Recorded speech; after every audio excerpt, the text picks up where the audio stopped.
तो चलिए आज कोई टेक्निकल लेक्चर नहीं होने वाला, बल्कि हम लोग थोड़ा पर्दा हटाकर ये देखने वाले हैं कि आजकल की जो मॉडर्न ऐप्स हैं वो असल में काम कैसे करती हैं। हम ये समझेंगे कि बड़ी बड़ी कंपनियां क्लाउड कंप्यूटिंग का इस्तेमाल कैसे करती हैं, वो भी एकदम आसान भाषा में। कभी सोचा है इस बारे में कि कोई ऐप मतलब रातों रात वायरल हो जाती है और उस पर लाखों लोग आ जाते हैं, तो वो ऐप क्रैश क्यों नहीं होती?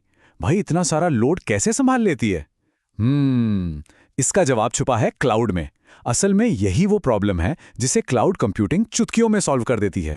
तो इसे समझने के लिए थोड़ा पीछे चलते हैं। पहले क्या होता था? कंपनियों को अपने खुद के बहुत महंगे और बड़े बड़े सर्वर खरीदने पड़ते थे।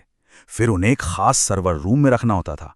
अब इसमें सोचिए कितना पैसा, कितनी जगह और फिर मेंटेनेंस का खर्चा सब लगता था। और सबसे बड़ी दिक्कत, अगर अचानक यूजर्स बढ़ गए तो नए सर्वर खरीदने और सेट करने में ही हफ्तों निकल जाते थे। मतलब ग्रोथ पर सीधा सीधा ब्रेक लग जाता था। और बस यहीं पर क्लाउड ने आकर सब कुछ बदल दिया। देखिए, पुराना तरीका था अपना घर खरीदने जैसा, एक बार में बहुत बड़ी इन्वेस्टमेंट। और क्लाउड का तरीका है किराए पर घर लेने जैसा। जितनी जरूरत है उतनी कंप्यूटिंग पावर रेंट पर ले ली और पैसे भी सिर्फ उतने ही दिए जितना इस्तेमाल किया। बस इस एक छोटे से बदलाव ने ना सॉफ्टवेयर कंपनियों के लिए खेल ही बदल दिया। अच्छा, इसको ना एक उदाहरण से समझते हैं तो और भी क्लियर हो जाएगा। मान लेते हैं कि हम सब मिलकर एक फोटो शेयरिंग ऐप बना रहे हैं, कुछ कुछ इंस्टाग्राम जैसा। तो अब देखते हैं कि क्लाउड की मदद से ये ऐप बनेगी कैसे, और इसके जो अलग अलग हिस्से हैं वो कहाँ कहाँ रखे जाएंगे। तो सबसे पहली चीज, यूजर्स की फोटोज। जब कोई अपनी फोटो ऐप पर अपलोड करता है तो वो फोटो ना तो उसके फोन में सेव होती है और ना ही हमारे ऑफिस के किसी सर्वर में। वो सीधे चली जाती है एक खास सर्विस में जिसे कहते हैं क्लाउड स्टोरेज। इसे आप एक बहुत बड़ा और एकदम से सेफ डिजिटल गोदाम समझ सकते हैं जो सिर्फ फाइलें रखने के लिए ही बना है। इससे तस्वीरें हमेशा सेफ रहती हैं और किसी को भी कभी भी मिल सकती हैं। ठीक है, तस्वीरें तो स्टोर हो गईं। अब बात करते हैं ऐप के दिमाग की, मतलब वो कोड जो असल में ऐप को चलाता है। जैसे कि लाइक करना, कमेंट करना, किसी को फॉलो करना, ये सारा का सारा लॉजिक चलता है क्लाउड कंप्यूट पर। आप इसे ऐसे समझिए कि हमने किराए पर बहुत पावरफुल कंप्यूटर्स ले रखे हैं जो हमारी ऐप के लिए सारा हिसाब किताब करते हैं। हमें खुद के सर्वर चलाने की कोई टेंशन ही नहीं। और हाँ, तीसरा और बहुत ज़रूरी हिस्सा, यूज़र की अपनी जानकारी।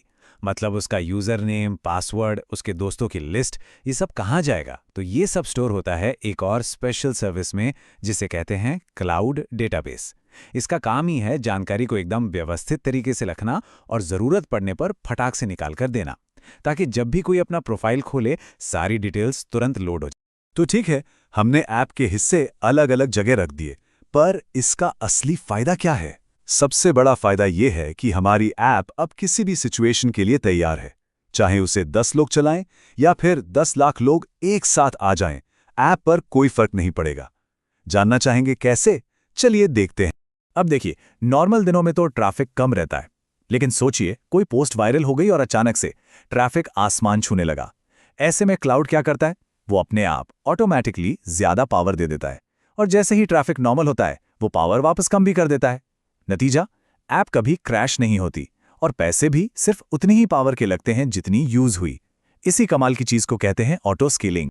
ये जो नंबर दिख रहा है 99.99%, ये क्या है? ये है भरोसा। इसे कहते हैं अप टाइम।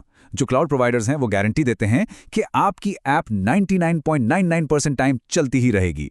मतलब पूरे साल में शायद कुछ मिनट के लिए ही बंद हो।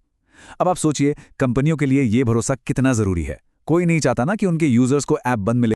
तो अब तक हमने ये देख लिया कि कंपनियां क्लाउड का इस्तेमाल कैसे करती हैं, लेकिन अब सवाल ये उठता है कि जो लोग डेवलपर बनना चाहते हैं उनके लिए इसका क्या मतलब है? इस जानकारी का असल जिंदगी में कैसे इस्तेमाल हो सकता है?